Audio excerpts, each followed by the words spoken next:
रामकृष्णारी वाचा गाथा आणि वाचवा माथा या शृंखलेमध्ये आपलं स्वागत आहे.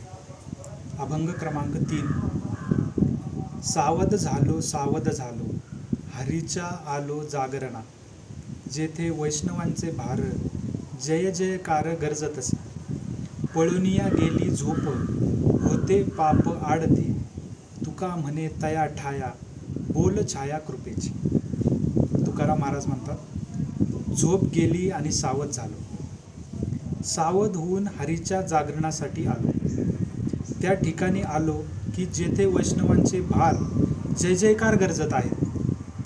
झोप पळून गेली, जे पाप आड आल्याने झोपलो होतो तेही नाहीसे झाले. तुकाराम महाराज म्हणतात, ज्या ठाई कृपेचा ओलावा कृपेची सावली आहे, त्या ठाईच माझे मन हरिचरणी आहे. रामकृष्ण हरी.